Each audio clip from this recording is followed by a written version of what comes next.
seguimos y aprovechamos el restito del tiempo, ¿sí? De paso, si tienen preguntas, después entonces revisamos esto. Habíamos quedado en esta parte donde la idea era incorporar la cita del texto de Javier Bassi. Yo creo que les compartí el libro completo de Bassi, no se asusten porque en realidad no es que lo tienen que leer, sino para que lo tengan ahí a mano. Creo que de todos modos, si ustedes ven el título del libro, por ahí se puedan sentir identificados en algún momento y quieren utilizar lo que ven ahí para, digamos, transponer las dificultades que tengan en relación con la inserción en el mundo académico. Así que bueno, pensé que les sería útil tener, digamos, contar con ese material ahí a mano. Bueno, entonces ustedes tendrían que ver ahora cómo van a incorporar acá, en esta parte que está en letritas verdes, lo que sería la cita de Bassi, ¿no? Que habla del plagio. Si va más abajo van a encontrar el fragmento de Bassi, que empieza, fíjense, de manera bastante categórica hablando de la plaga del sistema académico actual. Eso dice que es el plagio.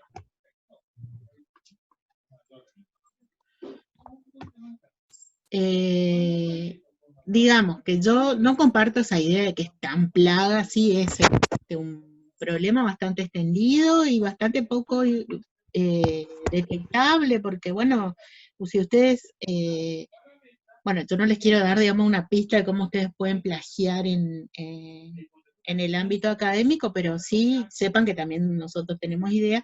Existen plataformas que se encargan incluso de que ustedes carguen, copien y peguen un texto de cualquiera y lo modifican de tal modo que en algún momento ese texto pareciera otro, entonces, bueno, es indetectable el plagio.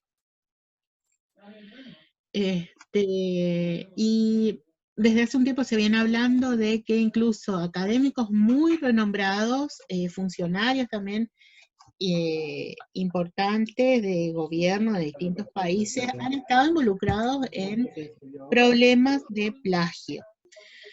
Bueno, entonces acá ustedes van a ver que hay todo un fragmento en relación con el plagio. Les contaba que hubo, digamos, casos resonados en los medios, incluso se los trató de funcionarios, por ejemplo, del gobierno de España o de México.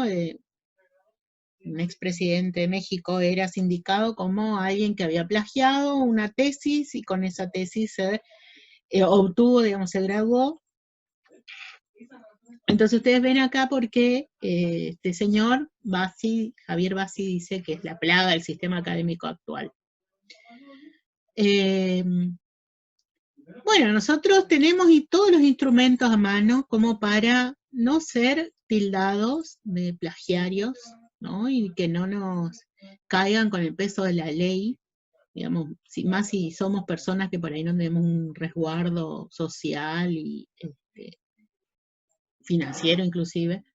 Entonces, bueno, empleemos, digamos, lo que tenemos a mano. Sabemos cómo se hacen las citas, sabemos cómo se hace la referencia bibliográfica, cuáles son los mecanismos, y está todo dado para no caer, digamos, en estas problemáticas. Ustedes ven acá todo un fragmento, como les decía, de acá ustedes van a seleccionar alguna parte y eso van a incorporar al texto que está acá.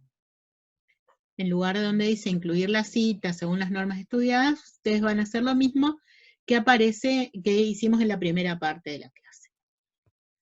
Bueno, ¿cómo sigue este texto? Diciendo lo siguiente: ¿cómo se verá? Un lugar sensible a las regulaciones que delimitan la producción académica se relaciona con la forma de evidenciar la presencia de la identidad propia.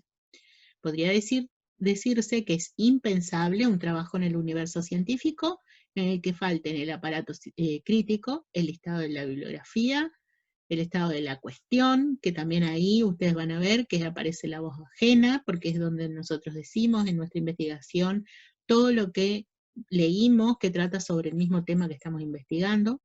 El marco teórico, que también recoge las voces, los supuestos teóricos, las voces de los que nos dan los insumos para el análisis que después vamos a hacer en la investigación. Todos estos constituyen momentos y componentes del proceso de plasmación del conocimiento en productos textuales que luego circularán en el ámbito de nuestros desempeños. Por otra parte, en ellos se pone de manifiesto el carácter dialógico y polifónico de los procesos de construcción del saber, que presuponen que el escritor investigador parte del conocimiento enunciado por otros para producir, acá tendría que decir, sus propios textos. Sea para continuar o refutar aquellos que retomamos. Y acá también debería decir retoman. Bueno, fíjense que acá estamos haciendo otra vez una revisión luego de una escritura. Entonces, de algo que ya pareciera tener el carácter de un texto definitivo. Fíjense que es importante entonces seguir siempre revisando, darle tiempo a nuestros textos y volver a revisarlos.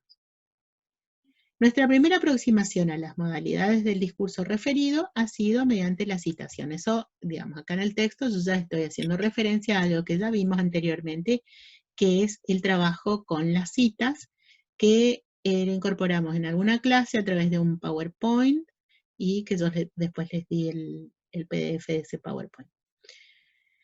Bueno, especialmente con la reproducción textual de la palabra de otros en la cita directa. Pero el discurso referido involucra otros aspectos que ponemos en marcha cuando usamos un concepto tomado de la bibliografía de otro autor, cuando incorporamos un término que algún autor inauguró antes que nosotros como categoría teórica, cuando citamos, cuando incorporamos una mención bibliográfica a nuestro trabajo, cuando hacemos alusión a ideas ajenas, y por qué no, cuando plagiamos los textos de otros. Ahí también hay discurso referido, solo que nosotros velamos lo que sería, lo que insistimos siempre en lo académico, decir de quién es, o sea, la atribución de la autoría.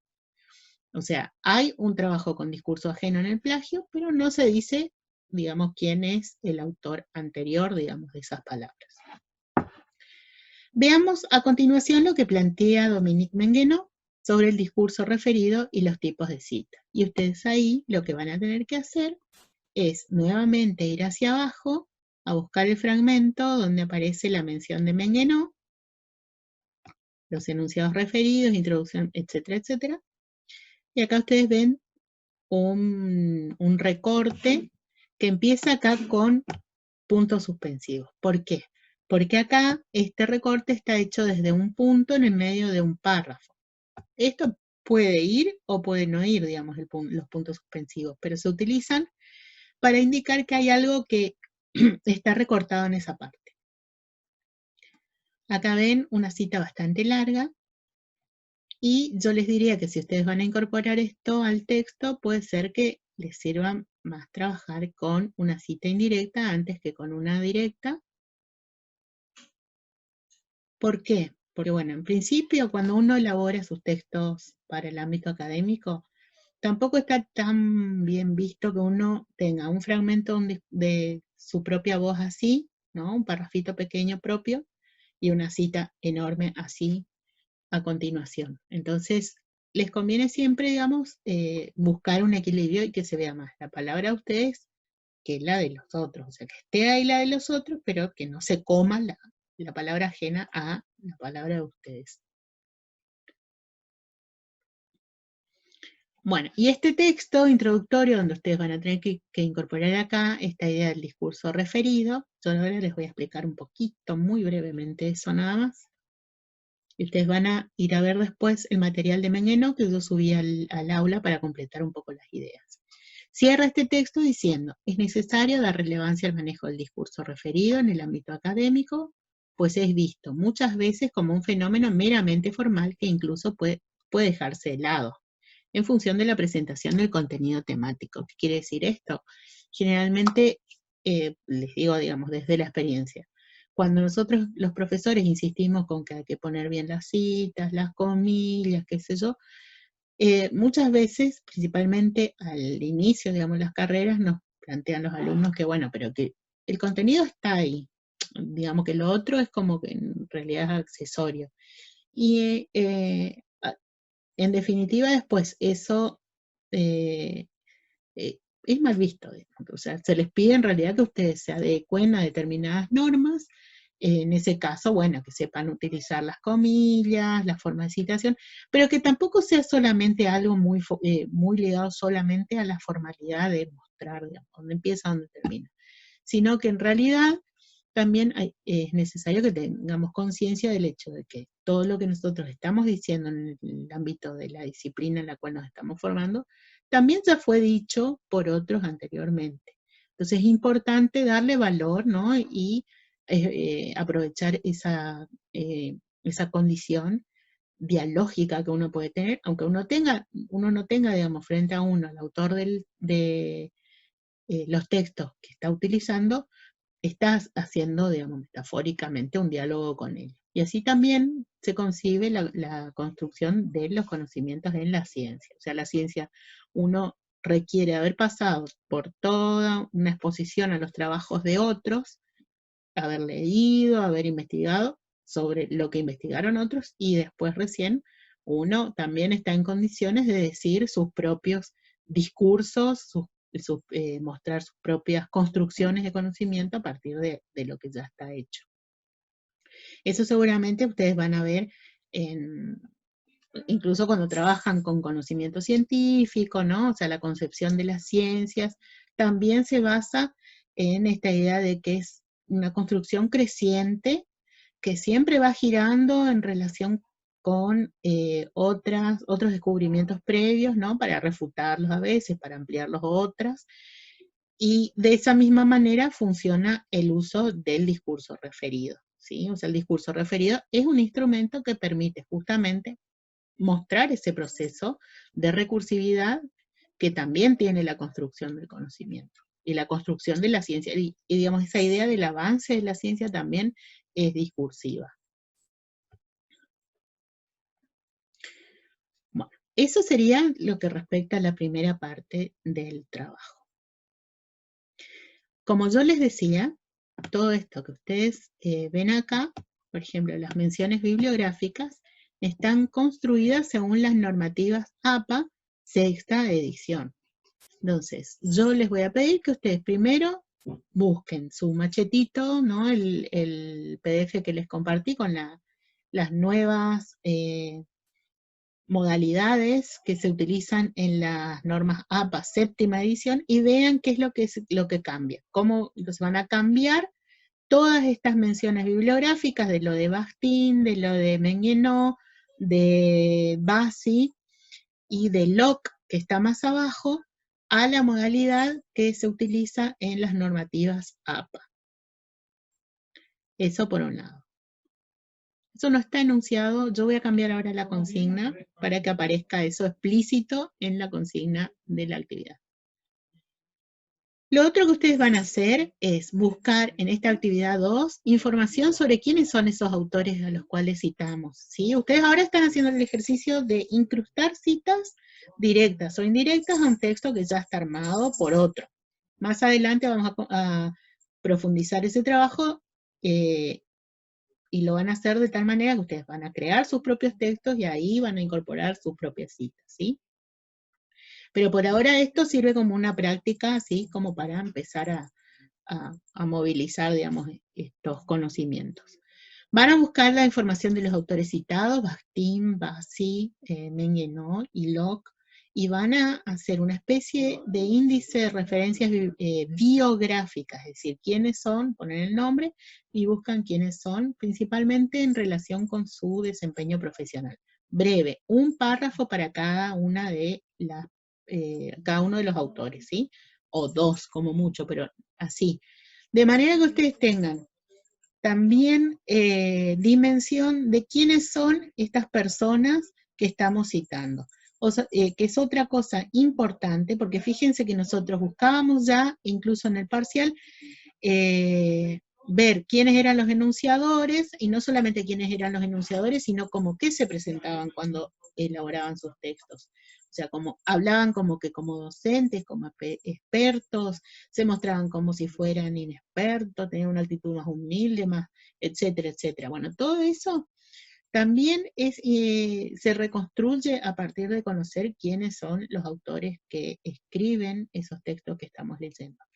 Entonces, de aquí en más también todos los autores que vayamos viendo, incluso como para este tipo de actividades, ustedes van a ir buscando información para conocerlos, ¿sí? Van a tratar de amigarse con ellos.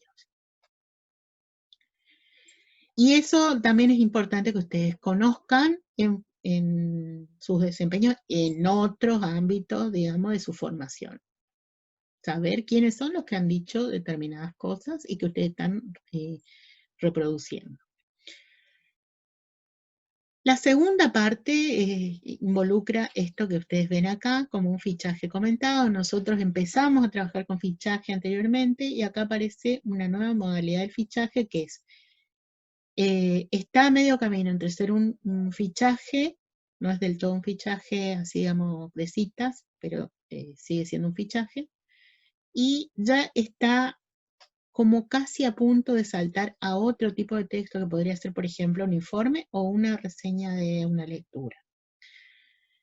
Este fichaje lo elaboramos en su momento con otro profesor para otro taller de textos académicos hace años ya, unos 6, 7 años, 8, a partir del texto de un fragmento, digamos, del libro de David Locke, La ciencia como escritura. Entonces ustedes verán también, acá aparece esta relación, digamos, la escritura fuertemente con la construcción de los conocimientos dentro del ámbito de una ciencia, como les venía diciendo recién al cerrar la primera parte. Entonces, ustedes van a ver acá que hay una selección de citas textuales que están articuladas en un texto donde hay palabras de quien armó el fichaje y hay palabras de Locke citadas textualmente. Pero, digamos, no están solamente recopiladas una debajo de la otra, sino que además siguen una progresión temática, ¿sí? O sea, hay como un orden similar a lo que le daríamos a un texto, digamos, elaborado por nosotros. El fichaje comentado ya tiene una mayor intervención de quien está fichando sobre las citas que va eligiendo. Bueno, entonces, fíjense que hay, de todos modos, lo que predomina es el uso de la cita directa. Dice este fichaje comentado, para David Locke, todo texto científico debe ser leído, ya que es escritura, no como una taquigrafía verbal privilegiada, o sea, como una traducción, digamos, muy privilegiada de lo que es la experiencia, portadora de una verdad científica pura y simple. Y ahí tienen la mención americana. Por supuesto, esto implica, por una parte, comparar los textos científicos con otros textos emanados de otros campos socioculturales. Ahí está la voz de quien hizo el fichaje. Y quizás haya algún parafraseo de lo que está en el texto de Locke. Bueno, etcétera, etcétera. Para la mayoría de los científicos, el discurso de la ciencia es un depósito de ideas eternas, de conocimiento acumulativo, que va creciendo, quizás no completamente invariable, pero que se aproxima a la verdad absoluta. Y mucho de lo que aparece acá tiene relación con esta idea de que en realidad, digamos, lo que prima es el contenido de lo que se dice y no tanto esta cuestión de cómo se va construyendo el discurso de la ciencia. Que también, digamos, es una construcción que se hace a través de la escritura. Bueno, fíjense que hay toda una porción, ¿no?, que es escrita por quien ficha, para la mayoría de los científicos, etcétera, etcétera, viene la cita completa, la cita directa. En cambio, fíjense que ahí ya, al incorporar esto, en cambio, la literatura y la crítica literaria, hay como una intervención que tiene que ver con incluso con lo argumentativo. Pero que todavía, digamos, acá lo que nos importa es cómo aparece la cita directa. Han tenido mucho gusto en dejar la atribución de representación para el discurso de la ciencia. La ciencia afirma, simplemente representa, mientras que la literatura ya no se digna hacerlo. Y ustedes ven acá toda una serie de artilugios que tenemos para no repetir la misma mención en estilo americano que aparece antes. O sea, para no repetir Locke, 1992, página tanto, nosotros podemos ir utilizando, principalmente si una cita está cerca de la otra, por ejemplo, esta modalidad, ¿no?, este recurso que significa obra citada, o sea, el mismo libro que ya cité antes, para no repetir. Y acá tengo otra forma que indica que repito lo mismo sin repetir, que es idem, ¿sí? Entonces, cuando yo tengo que, acá es el fichaje solamente de un texto de Locke, ¿sí? No se intercalan citas de otros autores, entonces no hace falta, si yo por ahí quiero referir a qué página de ese libro, me remito de dónde saco la cita, no tengo que repetir exactamente, digamos, lo que aparece entre paréntesis, sino que voy a colocar, por ejemplo, la segunda vez que cito el mismo libro, pongo otra vez el apellido, pero no pongo el año. ¿Por qué? Porque ya ahí cuando pongo OPCIT, por ejemplo, o podría poner así, en vez de OP, podría poner OB.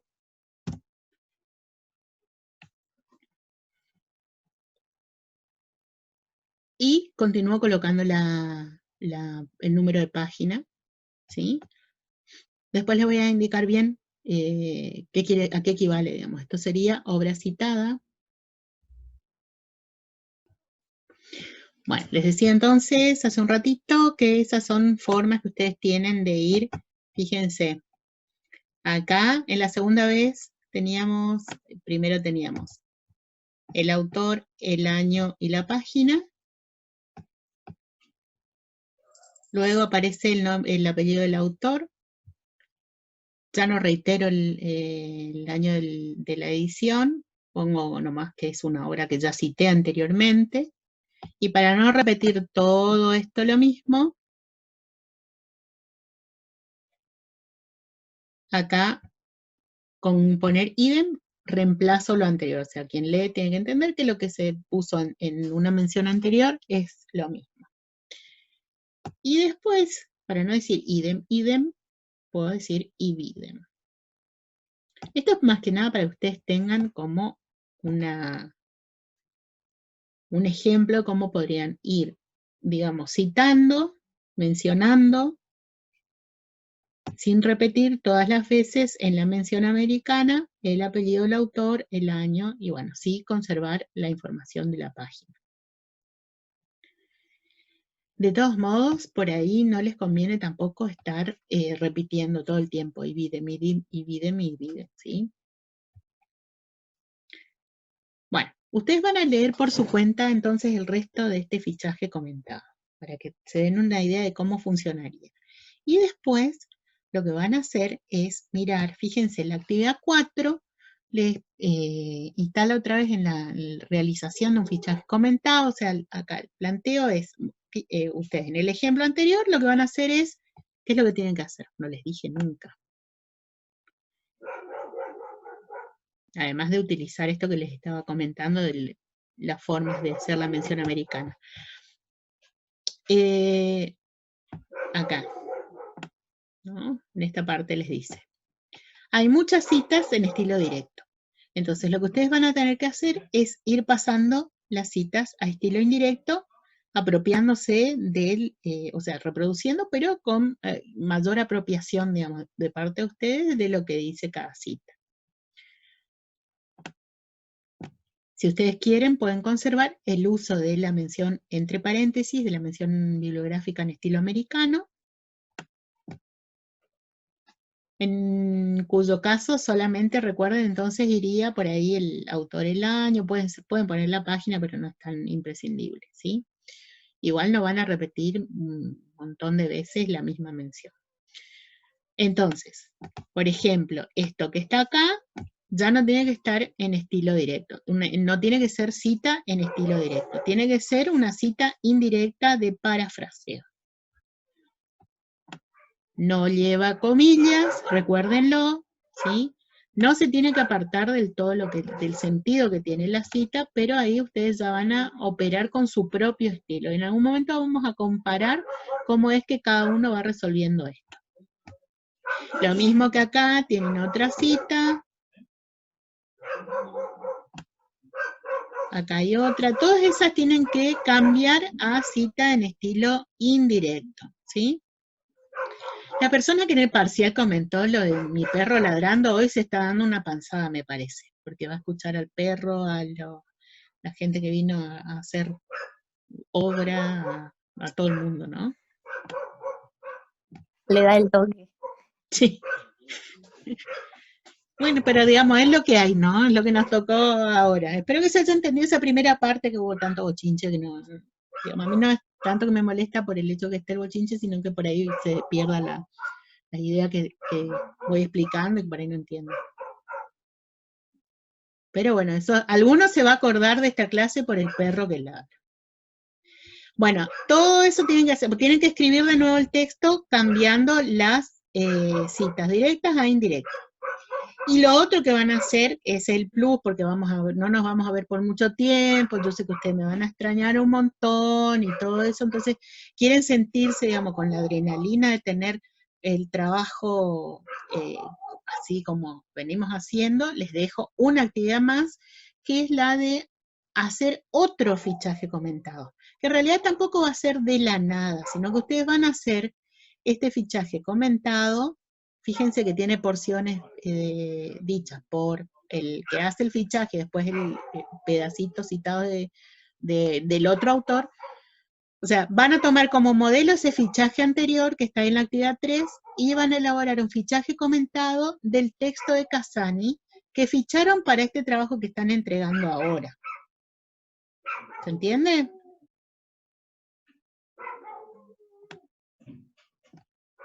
¿Sí? ¿No? Más o menos.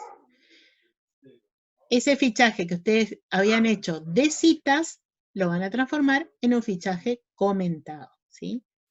El fichaje comentado, como les decía hace un rato, lo que aparece un poco es la voz de quien está fichando y además eso, eso hace como, digamos, le da un orden al transcurso, al desarrollo de las citas.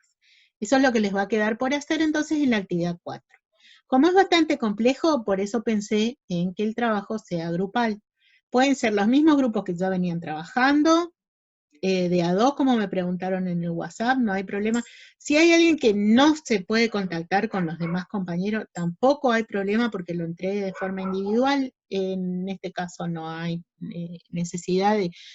Sí, es mejor que por ahí ya trabajen entre ustedes, el grupo, aunque sea de manera virtual, funciona en esto de que, por ejemplo, lo que yo no me doy cuenta, el otro se da cuenta, nos vamos ayudando así colaborativamente, en grupos de hasta 4.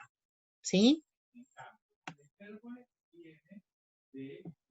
Bueno, elaboren el fichaje comentado, que no sea, o sea, una página o dos, cuando mucho, que no sea una cosa extremadamente abundante, que no sea muy, que no vaya más, que no sea tampoco media página, porque eso ya ahí sería muy escaso para pensar que es un fichaje, sino que sea significativo.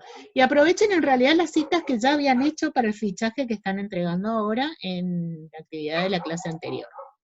O sea, no es necesario que ustedes vayan y busquen otras citas, sino que le den ese formato de fichaje comentado donde sus propios enunciados van ordenando las frases de las citas de Casani y, o sea, eso ya está a medio hacer, ¿sí? Bueno, y lo otro que les queda, que también es actividad, fíjense que yo ya les puse las menciones bibliográficas anteriormente, pero están en el estilo de APA sexta edición. Entonces ustedes van a tomar esas mismas menciones, tienen que transformarlas a la séptima edición. Recuerden que hay cosas que se conservan iguales y hay cosas que se sacan. Entonces van a elaborar el índice de la bibliografía, o sea, van a enumerar los materiales bibliográficos en orden alfabético y siguiendo las normas APA séptima edición. Les queda a ustedes construir la bibliografía. No se olviden de colocar en el archivo que van a adjuntar, lo mismo que ahora en el que tienen que entregar, su nombre, si es más de un integrante, por lo menos digamos los apellidos de los integrantes y que diga, qué sé yo, actividad clase 12, por ejemplo, o actividad enunciados, con que pongan la indicación de la clase, por ejemplo, ya estaríamos, ¿sí? O, por ejemplo, actividad 3 y 4, clase 12. Así yo, digamos, puedo ir ubicando bien también los archivos, porque me lleva mucho tiempo descargar, ponerle el nombre de cada uno. La otra vez me olvidé de poner uno y tuve que mirar todos los trabajos porque no se me perdió. Bueno, ¿alguien quiere preguntar algo en este minuto 32 que nos queda?